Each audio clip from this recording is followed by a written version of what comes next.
60 நாளை பொறுத்தவரை என்னென்னா வந்து நான் ஏற்கனவே சொன்ன அந்த 4 சப்ஜெக்ட் படிக்க ஆரம்பிச்சிருங்க. இதுக்கு வந்து ஒதுக்கிட்டு இருக்கீங்க ஒரு வாரம் 10 நாள் வந்து படிச்சுட்டு இருக்கிறப்ப என்ன அப்படின்னா வந்து ஃபஸ்ட்டு ஆரம்பிக்க வேண்டியது என்னென்னா வந்து சிலபஸை கையில் எடுத்துகிட்டு இந்திய அரசியலமைப்பு இந்தியன் கான்ஸ்டியூஷனை கையில் வச்சுக்கோங்க. அதில் இருக்கக்கூடிய கொஸ்டின்ஸும் தயார் பண்ணுங்கள். அப்புறம் இந்தியன் ஹிஸ்ட்ரி எடுத்துக்கோங்க. ஹிஸ்ட்ரி, ஜியாகிரஃபி, எக்கனாமிக்ஸ் இந்த 4 ஏரியாவுக்கு வந்து சிலபஸ் இருக்கக்கூடிய கொஸ்டின்ஸ் ஏதாவது எனக்கு தெரிஞ்சு எழுதி படிக்கிறது நல்லது. ஏன்னா நான் 35 வயசில் ஆரம்பிச்சதுனால சின்ன பசங்க வந்து எல்லாம் கூட படிக்கலாம். எனக்கு அதில் உடம்பு அதுக்கு டைம் இருக்குது. இந்த 60 நாளில் போய் சயின்ஸ் நீங்கள் தொட்டிங்க அப்படின்னா வந்து இல்லை எனக்கு எதுவுமே மறந்துருக்க போகிறது. நம்ம படிச்சிருக்கோம் 10-30 வருஷம் ஆச்சு மறந்துருக்கும் அப்படின்னு நினச்சேன்னா மறக்கவே மறக்காது. நீங்கள் தண்ணிக்குள்ளே இறங்குனீங்கன்னா நீங்கள் படித்த நீச்சல் வந்திருக்கும். நீங்கள் சின்ன வயசில் நீச்சல் அடிச்சிருந்துருப்பீங்க. நீங்கள் அடிச்சுட்டு 30 வருஷம் கழிச்சு நீங்கள் வந்து 30 வருஷம் சென்னையில் வாழ்ந்துட்டு 45 வயசு 50 வயசு 60 வயசில் போய் தண்ணிக்குள்ளே இறங்குறீங்கன்னா நீங்கள் சின்ன வயசில் கற்றுக்கிட்ட நீச்சல் ஞாபகம் வந்திருக்கும். நம்ம வந்து என்னென்னா வந்து சில விஷயங்கள் என்னென்னா வந்து நீங்கள் எல்லாத்தையும் பற்றி ஓரளவு தெரிஞ்சிங்கன்னா வேலை அடிச்சிடும். யூத் பேப்பரின் இனிய வணக்கம். மறக்காமல் சப்ஸ்கிரைப் பண்ணுங்கள். பக்கத்தில் இருக்க பெல் ஐகானை கிளிக் பண்ணுங்கள். தேங்க்யூ. வணக்கம் நண்பர்களே. என்னோட பேர் வந்து எஸ் பார்த்தசாரதி. நான் திருவண்ணாமலை நகராட்சியில் வந்து ஆணையாளராக இருக்கேன். இப்போ நான் 2012 நவம்பர் 4 நடந்த குரூப் 2 பொறுத்தவரை வந்து ரிட்டனில் வந்து ஸ்டேட் ஃபஸ்ட்டும் டோட்டலாக வந்து பார்த்திங்கன்னா இன்டர்வியூ பிறகு வந்து ஸ்டேட் செகண்ட் எடுத்தேன் நான். இப்போ வந்து நண்பர்கள் வந்து இன்னும் 60 நாள் தான் இருக்குது, நான் புதுசாக ஆரம்பிக்க போகிறேன், இனிமேல் என்ன பண்ணலாம் அப்படின்னு மாதிரி இருக்க எண்ணங்கள் இருக்கும். பட் மெயின் வேண்டியது என்னென்னா நம்பிக்கை மட்டும் வேணும். இப்போ நான் வந்து டிஎன்பிஎஸ்சி ஸ்டார்ட் பண்ண போகிறப்ப ஒரு ஜோசியர்கிட்ட போயிருந்தேன் நான். ஏன்னா என் வீட்டுக்காரமும் ஜோசியர் இருப்பேன். என் வீட்டுக்காரமாவுக்கு ஜோசியர் பெரிய நம்பிக்கை கிடையாது. பட் எனக்கு கொஞ்சம் அதிகமான நம்பிக்கை உண்டு. அதனால் ஜாதகத்தை தூக்கிட்டு என் வீட்டுக்காரம்ம ஜாதகத்தை என் ஜாதகத்தை பெரிய ஜோசியர்கிட்ட போனேன் நான். அவர் என்ன சொன்னார் அப்படின்னா வந்து உனக்கு வேலை கிடைக்காது, அரசாங்க வேலை கிடைக்காது. ஏன்னா நீங்கள் அடிமை வேலைக்கு உனக்கு ஜாதகத்தில் இல்லை, அதனால் அரசாங்க வேலை கிடைக்காது, உங்கள் வீட்டுக்காரமாவுக்கு வேலை கிடைக்கும் அப்படின்னாப்புல. அதனால் என்ன நினச்சேன் அப்படின்னா வந்து சரி என் வீட்டுக்காரமாவை மட்டும் என்னன்னா வந்து இன்ஸ்டியூட்டில் சேர்த்து விட்டு அவளுக்காவது வேலை கிடைச்சிடும், ஓரளவுக்கு குடும்பத்தை பொறுத்தவரை ஓரளவுக்கு சக்ஸஸ்ஃபுல்லாக போயிடும் அப்படி நம்பிக்கையில் என் வீட்டுக்காரமா வேலைக்கு சேர்க்கறதுக்காக நான் வந்து சென்னையில் ரேடியன் இன்ஸ்டியூட்டுக்கு போனேன் நான். நாங்கள் போகிறப்ப எனக்கு 2 பேருக்கும் 35 வயசு ஆச்சு. 30 வயசு ஆச்சு. எங்களுக்கு வந்து நான் வந்து டிஎன்பிஎஸ்சி தவிர வேறு எக்ஸாம் எழுதுக்கு வழி கிடையாது. யூபிஎஸ்சியோ எஸ்எஸ்சியோ எழுத முடியாது எங்களுக்கு. ஏன்னா எங்களுக்கு ஏஜெல்லாம் தாண்டிட்டோம். நாங்கள் எங்களுக்கு முக்கால் கலடு ஸ்டேஜ் வந்துட்டோம். நாங்கள் அந்த ஸ்டேஜில் நாங்கள் ஆரம்பிக்க போகிறோம். எங்கள் பையன்லாம் 5 படிச்சுட்டு 6 படிக்க அந்த 5 படிச்சுட்டு இருக்காப்புல. அந்த டைமிங்கில் நாங்கள் ஆரம்பிக்கிறப்ப என் வீட்டுக்காரமா சொன்னா ஜோசியத்தை நம்புறியா ஒன்றை நம்புறியா அப்படின்னு கேட்டாப்புல என்கிட்ட. அப்போ தான் என்னென்னா வந்து சரி என் வீட்டுக்காரமக்காக தான் நான் படிக்க வந்தேன் நான், இல்லைன்னா படிச்சிருக்க மாட்டேன் நான். எனக்கெல்லாம் பெரிய நம்பிக்கையெல்லாம் எனக்கு கிடையாது. ஏன்னா எப்படியும் கண்டிப்பாக நான் சக்ஸஸ் ஆக வாய்ப்பில்லை அப்படின்னு நம்பி தான் இருந்தேன் நான். அப்போ நான் டிஎன்பிஎஸ்சி ரெடின்னு போனோம். அவர் என்ன சொன்னாப்புல அப்படின்னா வந்து துணைக்கு வர சொன்னாப்புல. தனியாக போனால் என்னால் தனியாக போக முடியாது, நீ துணைக்கு வா அப்படின்னு கூட்டாப்புல. அதனால் துணைக்கு தான் போனேன் நான். ஏன்னா பேசிக்காக நாங்கள் 2 பேரும் ஃபிசியோதெரபிஸ்ட்டு கிளினிக் ரன் பண்ணிக்கிட்டு இருந்தோம். இப்போ எனக்கு அதனால் என்னென்னா கிளினிக்கை நான் பார்த்துக்கிறேன், நீ வேலைக்கு போ அப்படின்ற மாதிரியான மெண்டாலிட்டிக்கு வந்து நான் வீட்டுக்காரமாக வந்து என்னென்னா வந்து நீ படிக்க போ அப்படின்னு கூப்பிட்டுருந்தேன் நான் சொல்லியிருந்தேன். இன்ஸ்டியூட்டில் பணம் கட்டின பிறகு என்ன பணம் கட்டுறதுக்கு முன்னாடி சொல்லியிருந்தா கூட நம்ம இந்த 2 பேரும் போயிருக்க மாட்டேனாங்க. பணம் கட்டின பிறகு அப்படின்றதுனால வந்து இன்ஸ்டியூட்டில் பணத்தை கட்டிட்டு என் வீட்டுக்காரமாக ஃபோர்ஸ் பண்ணதுனால நானும் வந்து சேர்ந்தேன் நான். ஒரே ஃபீஸில் 2 பேர் படித்தாங்க அந்த டைமில் பார்த்தீங்கன்னா. அது கன்செஷன் மாதிரி கொடுத்தார் சார் வந்து. அதனால் ஒரே ஃபீஸில் 2 பேர் படித்தோம். அதனால் என்னென்னா வந்து ஏஜ் ஆகிடுச்சு, என்னால் படிக்க முடியாதுன்னு நம்ப வேண்டாம். அதனால் ஏஜ் ஆகிடுச்சுன்னு கண்டிப்பாக படிக்கலாம். அதே மாதிரி உங்கள் நம்பிக்கை கிடைக்கிற மாதிரி ஜோசியர்கள் சொல்லியிருக்கலாம், ஃப்ரெண்ட்ஸ் சொல்லியிருக்கலாம், படிக்க முடியாமல் போயிருக்கலாம் அப்படின்னு நினைக்காதீங்க அப்படின்றத சொல்கிறேன். ஏன்னா ஜாதகமும் ஜோதிடமும் பொய்யாகலாம். உங்கள் நம்பிக்கைகள் வந்து என்னென்னா வந்து தெளிவாக இருந்துச்சு அப்படின்னா ஜாதகமும் ஜோதிடம் பொய்யாகலாம். நம்பிக்கைகள் மட்டும் தான் தெளிவாக வேணும். நமக்கு முன்னே இளங்கோவடிகளே இருக்காருங்க.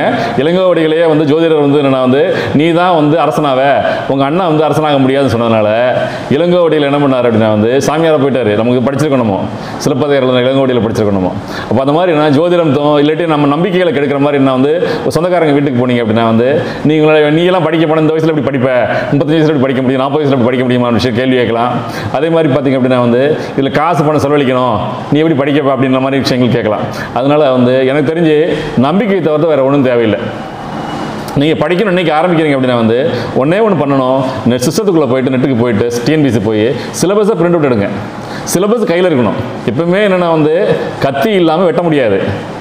அதனால் வந்து நான் ஸ்கூல் புக்கு வந்து நான் படிக்க ஆரம்பித்தேன். 6-10 வரைக்கும் ஸ்கூல் புக் படிச்சிருக்கேன். சிலபஸ் எடுத்திருக்கேன். சிலபஸ் எடுத்துருக்கவே மாட்டாங்க. நிறைய பேர் பண்ணக்கூடிய தப்பு என்ன அப்படின்னா வந்து சரியானது இல்லாமல் என்ன பண்ணுவாங்க, சிலபஸ் கையிலே இருக்காது.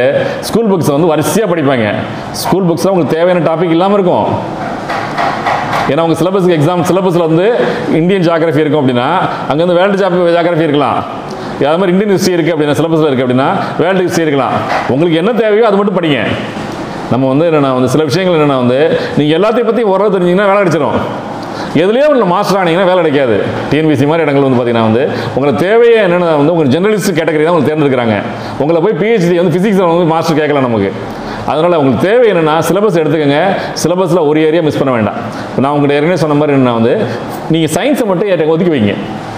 ஏன்னா வந்து சயின்ஸ் நீங்கள் ஒதுக்குறது வேணும் அப்படின்னா வந்து நீங்கள் வந்து குரூப் 1 எழுத போகிறீங்க, மெயின்ஸ் எழுத போகிறீங்க அப்படின்னா அதுக்கு டைம் இருக்குது. இந்த 60 நாளில் போய் சயின்ஸ் நீங்கள் தொட்டீங்க அப்படின்னா வந்து வேலை கிடைக்காது. 60 நாளை பொறுத்தவரை என்னென்னா சயின்ஸை ஒதுக்கி வச்சுட்டு நீங்கள் வந்து பின்ன உள்ள என்ன பண்ணலாம்னா பின்பக்க கொஸ்டின்ஸு அந்த மாதிரி பின்ன பார்த்துக்கலாம். நீங்கள் 1 மார்க் கொஸ்டின்ஸ் எல்லாம் பார்த்துக்கலாம். இல்லை உங்கள் ஸ்கூல் பிள்ளைங்களுக்கு அந்த கைடு இருக்கும், ஸ்கூல் புக் கைடு வரும். அந்த கைடில் இருக்கக்கூடிய 1 மார்க் கொஸ்டின்ஸ் மட்டும் நீங்கள் பார்த்துட்டு படிச்சுட்டு போயிடலாம். நீங்கள் ரொம்ப டீப்பாக உள்ள நோண்ட வேணாம். நீங்கள் ஏன்னா அது லாஸ்ட்டில் படிச்சிக்கலாம், எல்லாத்தையும் முடிச்சு கடைசியில் படிக்கலாம். ஃபஸ்ட்டு ஆரம்பிக்க வேண்டியது என்னென்னா வந்து சிலபஸை கையில் எடுத்துகிட்டு இந்திய அரசியலமைப்பு, இந்தியன் கான்ஸ்டியூஷனை கையில் வச்சுக்கோங்க. அதில் இருக்கக்கூடிய கொஸ்டின்ஸும் தயார் பண்ணுங்கள். அப்புறம் இந்தியன் ஹிஸ்ட்ரி எடுத்துக்கோங்க. ஹிஸ்ட்ரி, ஜியாகிரஃபி, எக்கனாமிக்ஸ் இந்த 4 ஏரியாவுக்கு வந்து சிலபஸ் இருக்கக்கூடிய கொஸ்டின்ஸ் ஏதாவது எனக்கு தெரிஞ்சு எழுதி படிக்கிறது நல்லது. ஏன்னா நான் 35 வயசில் ஆரம்பிச்சதுனால சின்ன பசங்க வந்து எல்லாம் கூட படிக்கலாம். எனக்கு அதில் உடன்பாடு இல்லை. எனக்கு வந்து நான் படிக்கிறப்ப நான் கைடு ப்ரிப்பேர் பண்ணேன், நோட்ஸ் நான் ப்ரிப்பேர் பண்ணியிருந்தேன். அந்த வந்து நான் பின்ன கிளாஸ் எடுத்தேன். நான் எனக்கு வசதியாக இருந்துச்சு. பின்ன 2 புக்கெல்லாம் போட்டிருந்தேன். நான் போட்டதெல்லாம் பார்த்திங்க அப்படின்னா நான் எழுதின நோட்ஸு, நான் எடுத்த நோட்ஸ் தான். எனக்கு வந்து ரோல் மாடல் என்னென்னா வந்து இப்போ டிஆர்ஓ இருக்கார், பார்த்திபன், எங்கள் ஃப்ரெண்டு. அவர் என்ன எழுதினாலும் எழுதி வச்சு தான் படிப்பார். அவர் நோட்ஸ் இருக்கும். இப்போ நான் டிஎன்பிஎஸ்சி உள்ள வரப்போ என்னன்னா அவருக்கு படிச்சுட்டு இருந்தார். அவர் நோட்ஸ் பார்த்திங்க அப்படின்னா வந்து கையில் வந்து எல்லாத்துக்குமே ஒரு நோட் எழுதி வச்சுருப்பார். ஏன்னா வந்து தமிழ் மீடியம் குரூப் 1 படித்தது, தமிழ் மீடியத்தில் ஸ்டேட் ஃபஸ்ட்டு. 2011 வந்து தமிழ் மீடியம் எழுதி தமிழ் மீடியத்தில் ஸ்டேட் ஃபஸ்ட் வந்தார். அவரை பொறுத்தவரை என்ன அப்படின்னா வந்து எல்லாமே வந்து அத்தனைக்குமே தமிழ் எழுதி வச்சுருப்பார், ஆன்சர் வச்சுருப்பார். இங்கிலீஷில் வந்து தமிழில் ட்ரான்ஸ்லேட் பண்ணி வச்சுருப்பார். நம்மகிட்ட மெட்டீரியல் இல்லை, தமிழில் படிக்கணும் மெட்டீரியல் இல்லை அப்படின்றதெல்லாம் நம்ம தான் தயார் பண்ணி ஆகணும். அதெல்லாம் இருக்கும். வந்து நம்ம அந்த மாதிரி தயார் பண்ணுறதுக்கு ரெடியாக இருந்தது அப்படின்னா வந்து நம்ம கண்டிப்பாக வேலை கிடச்சிரும். நீங்கள் வந்து என்ன பண்ணணும்னா சிலபஸ் வைஸ் எடுத்துக்கோங்க. சிலபஸ் வைஸ் நீங்கள் நோட்ஸ் எடுக்கிற மாதிரி இருந்தால் நல்லாயிருக்கும். ஏன்னா நமக்கு ஏற்ற மாதிரி ஸ்கூல் புக்ஸில் இருக்கும் அப்படின்றத கவர் பண்ண முடியாது. அதே மாதிரி என்ன அப்படின்னா நான் படிச்சுக்கிட்டு இருந்தப்போ என்னென்னா சிஸ்டத்தில் உட்காந்து படிப்பேன். சிலபஸ் ஸ்கூல் புக்கே படித்தா கூட நம்ம சிஸ்டத்தில் உட்காந்து படிப்பேன். சிஸ்டத்தில் வந்து ஸ்கூல் எஜுகேஷன் வெப்சைட்டுக்குள்ளே போயிட்டிங்கன்னா ஸ்கூல் புக்ஸ் ஓப்பன் ஆகும், அதில் உட்காந்து படிக்கலாம். உங்களுக்கு அடுத்த லெவல் என்ன அப்படின்னா அப்படி கூகுளில் போட்டு தட்டி பார்த்துடணும். நெட்டை வந்து ப்ரோஜனமாக யூஸ் பண்ணோம். இப்போ ஃப்ரெண்ட்ஸோட கதை எழுக்கிறதுக்கோ ஃபேஸ்புக்கு, வாட்ஸ்அப்பு அது மாதிரி யூஸ் பண்ணக்கூடாது. இப்போ நாங்கள் வந்து படிக்கிறப்ப ஃபேஸ்புக்கில் இருந்து தமிழ்நாடு பப்ளிக் சர்வீஸ் கமிஷன் ஒரு ஃபேஸ்புக் பேஜ் மெயின்டைன் பண்ணிட்டு இருந்தோம். அதில் ஃபுல்லாக கொஸ்டின் பேப்பர் டிஸ்கஸ் பண்ணிட்டு இருப்போம். வித்தியாசமான கான்ஸ்டியூஷனில் இருக்கக்கூடிய ஏற்கனவே பழைய கொஸ்டின்ஸ் இருக்கும், சில ரொம்ப டஃப்பான கொஸ்டின்ஸ் பேப்பர்லாம் இருக்கும், ஹிஸ்ட்ரி டிஸ்கஷன் இருக்கும், எல்லாமே போயிட்டுருக்கும். அதில் அந்த மாதிரி வந்து நம்ம சிஸ்டத்தை வந்து பார்த்திங்கன்னா நாலேஜை வந்து ப்ராப்பராக யூஸ் பண்ணி ஆகணும். ஏன்னா நம்ம வந்து சிஸ்டத்துக்குள்ளே கம்ப்யூட்டருக்குள்ளே போயிட்டோம் அப்படின்னா நெட்டுக்குள்ளே உங்களை வந்து வேறு ரூட்டில் கொண்டு போகிறதுக்கான வாய்ப்புகள் நிறையவே இருக்குது. அதை நம்ம தவிர்த்தாகணும். நம்ம வந்து வரல இதில் சொல்லுவாங்க, தமிழ் இலக்கியத்தில் சொன்ன மாதிரி அன்னப்பறவை வந்து பாலையும் தண்ணியை பிடிச்சி குடிப்பாங்க. பட் அது வந்து ஒரு கற்பனை பறவை தான், கற்பனையான விஷயம் தான். பட் இது கற்பனையாக இருக்கக்கூடாது. நமக்கு நம்ம வந்து என்னென்னா எது தேவையோ அதை மட்டும் தேர்ந்தெடுத்துக்கிட்டு தேவையில்லாத விஷயங்கள் தவிர்க்கிற மாதிரி பண்ணிட்டா நல்லாயிருக்கும் அப்படின்னு நான் ஃபீல் பண்ணுறேன். ஸோ அதான் மெயின் தேவை. சிலபஸ் எடுத்துக்கோங்க, அதில் இந்திய வரலாறு எடுத்துக்கோங்க, படிங்க.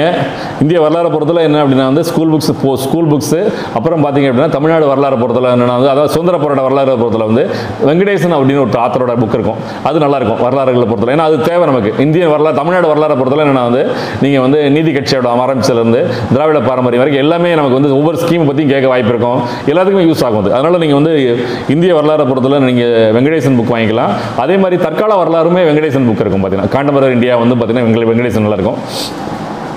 அது தவிர்த்து பார்த்தீங்க அப்படின்னா வந்து ஜியாகிரஃபி பொறுத்தவரை ஸ்கூல் புக்ஸ் பெரும்பாலும் போதும். நமக்கு ஸ்கூல் புக்ஸ் போதும். அது தவிர்த்து என்ன அப்படின்னா வந்து நீங்கள் வந்து ஏதாவது ஜென்ரல் நாலேஜுக்காக வந்து பார்த்திங்கன்னா வந்து அரிகண்ட் இந்த மாதிரி ஏதாவது புக்கு வச்சுக்கிட்டு பண்ணலாம். நம்ம நீங்கள் ஃப்ரெண்ட்ஸோடு சேர்ந்து படிக்கிறப்ப என்ன வந்து யார் நமக்கு தமிழில் வந்து நமக்கு இங்கிலீஷில் சரியான லெவலில் ட்ரான்ஸ்லேட் பண்ண முடியலன்னா கூட ஃப்ரெண்ட்ஸோட டிஸ்கஸ் பண்ணிக்கிட்டு நீங்கள் வந்து ஓரளவுக்கு தமிழ் படுத்திக்கலாம். நம்ம ஏன்னா எல்லாருமே இங்கிலீஷில் வந்து ஃப்ளூயண்டாக இருக்கும் அப்படின்னு சொல்ல முடியாது. பட் அது வந்து ஃப்ரெண்ட்ஸோட டிஸ்கஸ் பண்ணிட்டீங்க அப்படின்னா வந்து எல்லாருமே மாஸ்டர் ஆகிடலாம். இப்போ இங்கிலீஷ் வந்து ஜஸ்ட் லாங்குவேஜ் தானே, அது வந்து நாலேஜ்லாம் கிடையாது. அதனால் ஃப்ரெண்ட்ஸோட டிஸ்கஸ் பண்ணிட்டீங்க அப்படின்னா வந்து இது வந்து இதையும் மேனேஜ் பண்ணிக்கலாம். நம்ம ஹடல்ஸை மேனேஜ் பண்ணிக்கலாம். ஏன்னா ஜியாகிரஃபி பொறுத்தவரை ஸ்கூல் புக்ஸில் பெரிய லெவல் கவர் இருக்காது. இருந்தாலும் நீங்கள் வந்து அரிகண்ட் மாதிரி புக் எடுத்துக்கிட்டோம் அப்படின்னா வந்து அதில் டிஸ்கஸ் பண்ணிட்டு ஓரளவுக்கு மேனேஜ் பண்ணிக்கலாம். எக்கனாமிக்ஸை பொறுத்தவரை ஸ்கூல் புக்ஸு அப்புறம் பார்த்திங்க அப்படின்னா வந்து எக்கனாமிக்ஸ்க்கு வந்து பிரத்யோகிதா தர்பன் சொல்லிட்டு ஸ்கீம்ஸ் எல்லாத்தையுமே பார்த்தீங்கன்னா பிரத்யோகிதா தர்பன் ஒரு புக் வரும். அதை நீங்கள் வாங்கிட்டீங்க அப்படின்னா எக்கனாமிக்ஸ் பொறுத்தவரை வாங்கிட்டீங்க அப்படின்னா வந்து மேக்ஸிமம் வந்து ஆமாம் எக்கனாமிக்ஸில் வந்து பிரத்யோகிதா தர்பன் அப்படின்னு சொல்லிட்டு புக் ஒன்று வரும். அந்த புக்ஸை வந்து நீங்கள் வந்து எல்லா ஸ்கீமுமே வந்து அதில் கவர் ஆகிருக்கும். அதுதான் நமக்கு வந்து எக்கனாமிக்ஸை பொறுத்தவரை என்ன அப்படின்னா வந்து நமக்கு ஒரு பாடப்பாடம் மாதிரி எக்கனாமிக்ஸை வந்து எடுத்துக்கலாம். ஏன்னா மற்றதெல்லாம் பார்த்தீங்க அப்படின்னா கதை மாதிரி இருக்கும். அது நமக்கு வந்து குரூப் 2 பொறுத்தவரை நமக்கு சரியாக வராது. குரூப் 1க்கு வேணால் யூஸ் பண்ணிக்கலாம். கலியமூர்த்தி புக்கெல்லாம் இருக்கும், எக்கனாமிக்ஸ் இருக்கும். அதெல்லாம் பார்த்தீங்க அப்படின்னா குரூப் 1க்கு தான் யூஸ் பண்ண முடியும். ஏன்னா வந்து நமக்கு ஒவ்வொரு ஸ்கீம் பற்றி டீட்டெயில் இருக்கும். இப்போ வந்து பணமாக்குதல் அப்படி இருக்கும், கேபிட்டல் ஃபார்மேஷன் இந்த மாதிரி விஷயங்கள்லாம் இருக்கும். இப்போ அதெல்லாம் பார்த்தீங்க அப்படின்னா வந்து சும்மா எக்ஸ்பிளைன் பண்ணி டீப்பாக இருக்கும். தவிர நம்ம வந்து இப்போ குரூப் 2க்கு யூஸ் பண்ணுற மாதிரி ஒரு டேட்டாவோ ஏதோ பெரிய லெவலில் இருக்காது. அதனால் அதை வச்சு நம்ம இதுக்கு யூஸ் பண்ண முடியாது, குரூப் 2 பொறுத்தவரை யூஸ் பண்ண முடியாது. அதனால் பிரத்யோகித தர்மன் புக்கு தான் பெஸ்ட்டாக இருக்கும். இந்திய அரசியலமைப்பு பொறுத்தவரை என்னென்னா வந்து ஸ்கூல் புக்ஸோட சிவிக்ஸ் யூஸ் ஆகும். பட் இது வந்து ரொம்ப லிமிட்டட் ஏரியா. இது வந்து நமக்கு வந்து சக்ஸஸ்ஃபுல்லாக யூஸ் ஆகாது. அதனால் எனக்கு தெரிஞ்சு நான் ஃபீல் பண்ணுறது நான் என்ன ஃபீல் பண்ணுறேன் அப்படின்னா வந்து நீங்கள் வந்து யூஸ் பண்ணணும்னா லக்ஷ்மிகாந்த் புக் தான் பெஸ்ட். அது இந்தியன் அரசியலமைப்பு பொறுத்தவரை லக்ஷ்மிகாந்த் வச்சு என்னென்னா வந்து ஃப்ரெண்ட்ஸோட டிஸ்கஸ் பண்ணிட்டு லக்ஷ்மிகாந்த் படிக்கணும். இது எனக்கு தெரிஞ்சு சின்ன வயசுலேருந்தே நீங்கள் நியூஸ் பேப்பர் வாசிக்கிறவங்களா இருந்தாங்கன்னா இந்திய அரசியலமைப்பு வந்து நீங்கள் படிக்காமலே உங்களுக்கு புரிஞ்சிருக்கும். உங்களுக்கு ஆர்டிக்கல் மட்டும் தான் புதுசாக இருக்கும், மற்ற எல்லாமே பழசாக இருக்கும். நான் 3வது படிக்கிற காலத்துலேருந்து என்னென்னா வந்து நியூஸ் பேப்பர் வாசிக்கிற பழக்கம் எனக்கு இருந்துச்சு. எனக்கு ஊர் வந்து விளாத்திக்குளம் பக்கத்தில், தூத்துக்குடி மாவட்டத்தில் விளாத்திக்குளம் பக்கத்தில் வெள்ளுமரத்துப்பட்டின்னு ஒரு கிராமம். ஊர் பொதுவுக்கு வந்து நியூஸ் பேப்பர் வரும். அதாவது எழுத படிக்க தெரியாத வயசானவங்களாம் இருப்பாங்க. அவங்களுக்காக என்ன வந்து எங்கள் அப்பா பேர் சோழையா மகனே வான்னு கூப்பிட்டு நியூஸ் பேப்பர் வாசிக்க சொல்லுவாங்க. அவங்களுக்காக நான் வாசிக்க ஆரம்பித்தேன். நான் அவங்களுக்காக 3வது படிக்கிறது சவுண்டாக வாசித்து காட்டி பழகணும். நான் அது வாசித்து காட்டினதில் வந்து அவனுங்க வந்து அவங்க பேசின அரசியல் இருக்கு இல்லையா, அது மைண்டில் ஏறிச்சு. அதில் தான் பிரசிடென்ட், செக்ரட்டரி, பிரைம் மினிஸ்டரோட அதிகாரங்கள், எம்பி, எம்எல்ஏ பற்றியெல்லாம் தெரிஞ்சுக்கிட்டேன் நான். இது வந்து என்ன ஆகுது அப்படின்னா வந்து காதலை கேட்கிற விஷயங்கள் எல்லாமே நம்ம எக்ஸாம் படிக்க வர்றப்ப என்னன்னா மைண்டில் என்றைக்கோ படித்தாலும் ஞாபகம் வந்திருக்கும் பார்த்தீங்கன்னா. ஏன்னா நம்ம எதை படித்தாலும் எதை செஞ்சாலும் பார்த்தீங்கன்னா வந்து சப்கான்சியஸ் மைண்டில் ரெக்கார்டாக இருக்கும். எதுவுமே மறந்துருக்க போகிறது. நம்ம படிச்சிருக்கோம் 10-30 வருஷம் ஆச்சு மறந்துருக்கும் அப்படின்னு நினச்சேன்னா மறக்கவே மறக்காது. நீங்கள் தண்ணிக்குள்ளே இறங்குனீங்கன்னா நீங்கள் படித்த நீச்சல் வந்திருக்கும். நீங்கள் சின்ன வயசில் நீச்சல் அடிச்சிருந்துருப்பீங்க. நீங்கள் அடிச்சுட்டு 30 வருஷம் கழிச்சு நீங்கள் வந்து 30 வருஷம் சென்னையில் வாழ்ந்துட்டு 45 வயசு 50 வயசு 60 வயசில் போய் தண்ணிக்குள்ளே இறங்குறீங்கன்னா நீங்கள் சின்ன வயசில் கற்றுக்கிட்ட நீச்சல் ஞாபகம் வந்திருக்கும். சைக்கிளை தூக்குனீங்கன்னா சைக்கிள் ஓட்டுவீங்க. ஏன்னா எல்லாமே மைண்டில் ரெக்கார்டாக இருக்கும். ஏன்னா சப்கான்சியஸ் மைண்டில் நீங்கள் பண்ண விஷயங்கள், கேட்ட விஷயம் அத்தனையுமே ரெக்கார்டாக இருக்கும். அதனால் எக்ஸாம் அட்டம் பண்ணுற சில மாதிரி கொஸ்டின்ஸ் பார்த்தீங்கன்னு நீங்கள் படிச்சிருக்காமல் இருந்துக்கலாம். ஆனால் 4 சாய்ஸில் ஒரு சாய்ஸ் மட்டும் என்னென்னா வந்து உங்களுக்கு மனசுக்கு வந்து தோணுதுன்னா செலக்ட் பண்ணிடணும். ஏன்னா இது சப்கான்சியஸ் மைண்டில் ரெக்கார்டான விஷயம். உங்களுக்கு நீங்கள் இன்றைக்கி படிச்சிருக்க மாட்டீங்க, ஆனால் அது உங்களுக்கு மைண்டு சொல்கிறது பார்த்தீங்கன்னா அது செலக்ட் பண்ணிக்கணும். எப்பவுமே மனசுக்கு எதிராக போயிடக்கூடாது. மனசு வந்து இந்த கொஸ்டின் இதுக்கு ஆன்சர் கரெக்டாக நினச்சிங்கன்னா கரெக்டாக பண்ணிடலாம். அதுக்கு மைண்டு சொன்னதுக்கு அவர் தவிர்த்து என்ன நினச்சோங்களேன், நீங்கள் ரொம்ப யோசிச்சிங்கன்னா ஜெயிக்க முடியாது. ஏன்னா மனசு வந்து நாங்கள் சப்கான்சியஸ் மைண்டில் ரெக்கார்ட் ஆனதுனால நீங்கள் எல்லாத்தையுமே வந்து 30 வருஷம் 40 வருஷம் கழிச்சு கூட உங்களுக்கு மனசில் தோணியிருக்கும். அப்படி ஒரு பேர் எங்கேயோ கேட்டிருப்பீங்க நீங்கள். இது எல்லாமே நமக்கு இருக்கும். அதனால் வந்து சப்கான்சியஸ் மைண்டை நம்புங்க. இந்த 4 டாபிக் பொறுத்தல Indian history, geography, economics, Indian constitution, இந்த 4மே என்னென்னா வந்து நீங்கள் கான்சன்ட்ரேட் பண்ணிட்டீங்கன்னா குரூப் 2 பொறுத்தல 100 கொஸ்டின் கேட்குறாங்கன்னா 30 கொஸ்டின் இதில் தான் வந்திருக்கும். 27 கொஸ்டின் சாதாரணமாக பண்ணிடலாம். அது பெரிய விஷயமே இருக்காது, ஈஸியாக பண்ணலாம். நீங்கள் வந்து இதுக்கு போய் மல்லு கட்டிட்டு இருக்கிறது இதெல்லாம் ரொம்ப கஷ்டம் அப்படின்லாம் நினைக்க வேண்டியதில்லை. இந்த 30 கொஸ்டின் 27 கொஸ்டின் நல்லா பண்ணிங்கன்னா 30 அடிக்கலாம். நம்ம இதில் பெரிய லெவலில் தப்பு பண்ண வாய்ப்பு இருக்காது. அதனால் நீங்கள் இது வந்து ஈஸியான ஏரியாவாக இருக்கும். இந்த 4 டாபிக் நீங்கள் படிக்க ஆரம்பிக்கிறீங்க அப்படின்னா வந்து நீங்கள் வந்து 4 டாப்பிக்கில் வந்து ஹிஸ்ட்ரி இதெல்லாம் படிக்கிறீங்கன்னா கண்டினியூஸாக நீங்கள் படிச்சிங்கன்னா உங்களுக்கு போர் அடிக்கும், ஒரு லெவலில் போர் அடிக்கும். அதே மாதிரி என்னென்னா வந்து சில ஃப்ரெண்ட்ஸ்லாம் நேற்று கூட என்கிட்ட ஒருத்தர் பேசினார், சார் எனக்கு காலையில் 11 மணிக்கெலாம் வந்து படிக்க முடியல, டயர்டாக இருக்குது, மைண்டு போக மாட்டேங்க அப்படின்னாரு. 11 மணிக்கெலாம் தூங்குற நேரம், படிக்கக்கூடாது. காலையில் 11 மணிக்கு நீங்கள் படிக்கக்கூடாது. காலையில் 11 மணிக்கு ஆஃபீஸுக்கு வந்தாலே ஒரு டீ குடிச்சா தான் ஆஃபீஸுக்கு உட்கார முடியுது. இல்லைன்னா பொதுமக்கள் சண்டை போட்டால் தான் வந்தால் தான் மைண்டில் கொஞ்சம் ரிலாக்ஸாக இருக்கிற மாதிரி இருக்குது. ஏன்னா 11 to 1 மணின்றது பார்த்தீங்கன்னா உங்களை அறியாமல் ஒரு டயர்ட்னஸ் உருவாகும் பார்த்தீங்கன்னா இருக்கும். அந்த நேரத்தில் படிக்க முடியாது. ஏன்னா காலையில் 4 மணிக்கு நீங்கள் படிக்க ஆரம்பிச்சிங்கன்னா வந்து 11 மணிக்கு மேலே என்னென்னா படிக்க முடியாது. நீங்கள் ஒரு காலையில் 4 மணிக்கு இல்லை 5 மணிக்கு ஆரம்பிச்சிங்க அப்படின்னா வந்து எடுத்த உடனே என்னென்னா வந்து ஆரம்பத்தில் வந்து ஃப்ரெஷ்ஷாக இருக்கும் மைண்டு. அப்போ நீங்கள் எந்த டாபிக் நீங்கள் ஃபீல் பண்ண டயர்டாக இருக்குன்னு எது வந்து கஷ்டமான ஃபீல் பண்ணுறீங்களோ அதை ஸ்டார்ட் பண்ணுங்கள். நீங்கள் அது ஸ்டார்ட் பண்ண அது 1 or 2 hours படிச்சுட்டு அடுத்து வேறு டாபிக் போயிடணும் நீங்கள். அதனால் நீங்கள் இந்த இடத்துல இந்த 4 டாபிக் இல்லை, history, geography, economics, Indian constitution, இந்த 4ல் வந்து ஒவ்வொன்றுக்கும் வந்து ஒரு 1 மணி நேரம் 1.5 மணி நேரம் டைம் வச்சுக்கோங்க. நீங்கள் இது எது ஃபஸ்ட்டு செகண்ட்ன்றதுலாம் உங்கள் சாய்ஸ் தான் வச்சுக்கோங்க. இதில் வந்து 1 or 2 hours மாதிரி பிளான் பண்ணிவிட்டு மார்னிங் 4 o'clock ஆரம்பிச்சிங்கன்னா வந்து 4 to 7 இல்லை 6 அது கண்டினியூஸாக பண்ணுற மாதிரி பண்ணிவிட்டு நடுவில் ஒரு 1 or 2 10 நிமிஷம் 20 நிமிஷத்துக்கு வந்து டீ குடிக்கிறது, நீங்கள் ரெஸ்ட் ரூம் போகிறது, இந்த மாதிரியான ஒரு ரெஸ்ட் ஒதுக்கிட்டு திரும்ப ஸ்டார்ட் பண்ணலாம். நீங்கள் இந்த மாதிரி அதுக்கு ஸ்டார்ட் பண்ணிட்டீங்க அப்படின்னா வந்து அதில் வந்து ஒரு 1 or 2 hours படிக்கலாம். திரும்ப ஒரு 7 மணிக்கு ஒரு சின்ன 7:30 8 மணிக்கு ஒரு பிரேக் கொடுக்கலாம். பிரேக் குடிச்சுட்டு ஒரு சின்ன பிரேக்ஃபாஸ்ட்டு, இப்படி ஏதாவது சொல்லலாம். நீங்கள் எப்போவுமே நான் வந்து நார்மல் லைஃப்பில் இருக்கிற மாதிரியே இருக்கணும். உங்களுக்கு இது வந்து நான் வந்து தவமாக இருக்கலாம், பட் டெடிகேட் பண்ணி ஒர்க் பண்ணலாம். ஆனால் என்ன அப்படின்னா வந்து இதெல்லாம் அவாய்ட் பண்ண முடியாது. சாப்பிடக்கூடாது அப்படின்னா வந்து உங்களுக்கு வந்து என்னென்னா கண்டினியூஸாக உட்காந்து படிக்க ஆரம்பிச்சிங்கன்னா வந்து படிக்க மாட்டோம். சின்ன வயசுலலாம் பார்த்தீங்கன்னா ஸ்கூலில் வந்து ஸ்டடி பீரியட் வச்சுருப்பாங்க, ஒரு 3 மணி நேரம் உட்காந்து படிக்க வைப்பாங்க.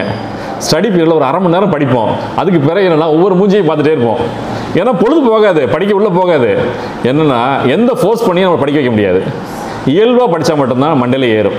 அது இயல்பாக நம்ம இருந்தாகணும் அப்படின்றத சொல்கிறேன். ஏன்னா நீங்கள் 4 மணிக்கு ஆரம்பிக்கிறீங்க அப்படின்னா ஒரு 5 மணி நேரம் படிக்கணும், 6 மணி நேரம் படிக்கணும் அப்படின்னு நடுவில் தூக்கம் வருதா 10 நிமிஷம் படுத்து வந்துறீங்க, தப்பு இல்லை, எப்பவுமே சரிதான்.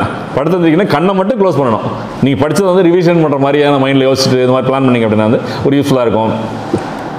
நீங்கள் வந்து அதே மாதிரி என்ன அப்படின்னா இந்த நேரங்களில் வந்து என்னென்னா வந்து உங்களுக்கு வந்து டயர்ட் ஆகுது, யோசிக்க முடியல அப்படின்றப்ப என்ன ஆகுது அப்படின்னு வச்சுக்கோங்களேன், வம்படியாக புக்கை தூக்கி உட்காந்துட்டு இருக்கிற வேலை செய்யாதீங்க. முடியலை, டயர்ட் ஆகுதுன்னா ஒரு 10 நிமிஷம் படுத்து வந்துறீங்க. மெயின் எய்ம் ஒன்று அப்படின்னா வந்து இது வந்து மைண்டில் நிற்கணும் அப்படின்னா வந்து கொஞ்சம் ரிலாக்ஸ் வேணும். ஒரு 10 நிமிஷம் நீங்கள் நடக்கலாம், இல்லை அப்படி கொஞ்சம் வெளியே போயிட்டு வந்துடலாம். சின்ன வயசுலலாம் என்ன பண்ணுவோம்னா புக் எடுத்துகிட்டு வாசிக்கிட்டே படிச்சுட்டு இருப்போம், புக்கு நடந்துக்கிட்டே படிக்கிறதா இருக்கும். இப்படி ஏதாவது ஒரு மாற்றி பண்ணுங்கள், அது யூஸ்ஃபுல்லாக இருக்கும். எப்பவுமே ஒவ்வொரு சப்ஜெக்ட்டுமே என்ன கண்டினியூஸாக படிக்கிறது எனக்கெல்லாம் பிடிக்காது. நான் படிக்கிறதில்ல, படித்தது கிடையாது. நான் எப்பவுமே சுற்றி புக்கை குப்பை மாதிரி போட்டு வச்சிருப்பேன். அதில் வந்து இந்த படிச்சுட்டே இருப்பேன், தூக்கி வச்சு அடுத்த புக் எடுத்துருவேன். நான் அதில் நோட் பண்ணிட்டு இருப்பேன். இப்படி படித்தா மட்டும்தான் நான் வந்து ஓரளவுக்கு மைண்டில் நிற்கும். எல்லாருமே வந்து பார்த்தீங்கன்னா புக்ஸ் ஆரம்பிச்சுட்டு என் வீட்டுக்காரமாக சொல்லுவாப்புல, ஒரு புக் எடுத்து அந்த புக்கை தூக்கி மடிச்சு வச்சு புக்கை முடிச்சுட்டு அடுத்த புக்கை எடுத்து படிப்பாப்புல. அது எனக்கு என்னமோ உடன்பாடு இல்லை. நான் படிச்சுக்கிட்டு இருந்தேன் அப்படின்னா வந்து ஒரு 1 or 2 hours படிப்பேன், திரும்ப புக்கை தூக்கி வச்சுட்டு அடுத்த புக் ஆரம்பிப்பேன். வேறு சாப்டர் வேறு டாபிக் போயிடும். அப்போ தான் நல்லாயிருக்கும். கதை புக்கு படிக்கணும்னா கூட வந்து அந்த 2 மணி நேரத்துக்கு தான் கதை புக்கே படிக்க முடியும். கண்டினியூஸாக கதை புக்கே படிச்சு விரும்பின டாபிக் இல்லைன்னு சொல்லி கதை புக்கே கூட 4 நாள் படம் படிக்க முடியாது. இல்லை, சிக்கலாயிரும். பார்த்தீங்கன்னா 60 நாள் பொறுத்தவரை என்னென்னா வந்து நான் ஏற்கனவே சொன்ன அந்த 4 சப்ஜெக்ட் படிக்க ஆரம்பிச்சிருங்க. இதுக்கு வந்து ஒதுக்கிட்டு இருக்கீங்க ஒரு வாரம் 10 நாள் வந்து படிச்சுட்டு இருக்கிறப்ப என்ன அப்படின்னா வந்து நடுவில் வந்து இந்த தூக்கம் வர டைம் இருக்கும். இந்த 11 மணிலேருந்து 3 மணி வரைக்கும் 2 மணி வரைக்கும் பெரிய லெவலில் படிக்க முடியாது. அந்நேரம் தான் கணக்கு போடுற டைம். கணக்கு எடுத்துச்சு கணக்கு போடணும், கணக்கு போட்டு பழகணும். அது வந்து என்ன அப்படின்னா சிலருக்கு பிடிக்கும், அந்த நேரத்தில் இருந்தாலும் பரவாயில்ல. அந்நேரத்தில் என்னன்னா நீங்கள் மனப்பாடம் பண்ணுற விஷயங்கள் மனப்பாடம் பண்ண முடியாது, கணக்கெல்லாம் மனப்பாடம் பண்ண முடியாது. அதனால் நீங்கள் போட்டு பழகணும். போட்டு பழகிற விஷயத்தை வந்து பார்த்தீங்கன்னா நீங்கள் ப்ராக்டிஸ் பண்ணுறதுக்கு வந்து நீங்கள் வந்து அந்த தூக்கம் வர டைம், டயர்டாகிற 11 o'clock ஒரு 2 மணி வரைக்கும் உள்ள டைம் பார்த்தீங்கன்னு வச்சுக்கோங்களேன், அந்நேரம் நீங்கள் பழகலாம், நீங்கள் போட்டு பழகலாம். இப்போ அது வந்து மேக்ஸ் வந்து போட்டு தான் பழகணும். நீங்கள் போடுற வழியில் பார்க்க முடியாது. யூடியூப் ஓடிட்டு இருக்கு, மேக்ஸ் போட விட்டு என்னன்னா வந்து நம்ம உட்காந்து வேடிக்கை பார்த்துட்டு இருக்க முடியாது, அது சரியாக வராது. மேக்ஸை பொறுத்தவரை எனக்கு என்னென்னா வந்து 6லேருந்து 10 வரைக்கும் உள்ள மேக்ஸ் புக்கை தூக்கிட்டு நீங்கள் போட்டு பழகிறது பண்ணிட்டு இருந்தோம் அப்படின்னா வந்து மேக்ஸ் வந்து நல்லாயிருக்கும். இப்போ மேக்ஸ் போட்டு பழகுறீங்க. அதுக்கு பிறகு என்ன அப்படின்னா வந்து 2 மணிக்கெலாம் நீங்கள் தூங்குற மாதிரி பார்த்துங்க. 2 மணிக்கெலாம் மதியத்துக்கு 2 மணிக்கு ஒரு 1/2 மணி நேரம் 1 மணி நேரம் நீங்கள் படுத்து வந்துச்சிங்க அப்படின்னா வந்து ஓரளவுக்கு ரிலாக்ஸ் ஆகிற மாதிரி இருக்கும். திரும்ப நீங்கள் ஸ்டார்ட் பண்ணலாம். நீங்கள் இப்போ இந்த 4 டாபிக் படிக்கிறீங்க, இது படிக்கிறீங்க. டெய்லி ஈவினிங் டைமில் பார்த்தீங்கன்னா ஒரு 1 மணி நேரம் 2 மணி நேரம் ஜென்ரல் இங்கிலீஷ் ஜென்ரல் தமிழில் போட்டு பாருங்கள். இதெல்லாம் ஆரம்பிச்சிங்க அப்படின்னா வந்து நீங்கள் சிலபஸ் வைஸ் போயிட்டே இருக்கீங்க. சிலபஸ் தான், சிலபஸ் விட்டு எங்கேயும் டிவைட் ஆகக்கூடாது. சிலபஸ் வைஸ் தான். இப்போ நீங்கள் வந்து இந்தியன் கான்ஸ்டியூஷன் எடுக்கிறீங்க அப்படின்னா வந்து கான்ஸ்டியூஷனில் வந்து இருக்கக்கூடிய ஷெடியூல்ஸ் இருக்குது, பார்ட்ஸ் இருக்குது. ஒவ்வொன்றுமே என்னென்னா வந்து அதுபடி நீங்கள் போங்க. அந்த சிலபஸில் என்ன இருக்கோ அதன்படி போங்க. நீங்கள் அதன்படி போனால் மட்டும்தான் வந்து நீங்கள் ஒரு டாபிக் முடிச்சிங்க அப்படின்னா வந்து டிக் அடிச்சுட்டு அது வந்து ஒரு வாரம் 10 நாள் கழிச்சு திரும்ப ரிவிஷன் பண்ணுறது கரெக்டாக இருக்கும். சிலபஸில் பாதி விட்டுட்டு போனீங்க அப்படின்னு வச்சோம்னா நீங்கள் வந்து எதை ரிவிஷன் பண்ணுறதுன்னு தெரியாது, எதை முடிக்கிறீங்கன்னு தெரியாது, சிக்கலாகிட்டு இருக்கும். அதனால் சிலபஸ் வைஸ் போங்க. சிலபஸ் வைஸ் போனது என்னென்னா வந்து பார்த்தீங்கன்னா 1 வீக் ஒன்ஸ் நீங்கள் படிக்கிறீங்க அப்படின்னா 1 வீக் ஒன்ஸ் திரும்ப ரிவிஷன் பண்ணுற மாதிரி பண்ணுங்கள். நீங்கள் அதிலே நீ கண்டினியூஸாக போயிட்டு எல்லாத்தையும் மறந்துற மாதிரி விஷயங்கள் வேண்டாம். ஒன்று பண்ணுங்கள், ஒரு வாரம் கழிச்சு திரும்ப ரிவிஷன் பண்ணிட்டீங்கன்னா கொஞ்சம் நல்லாயிருக்கும்.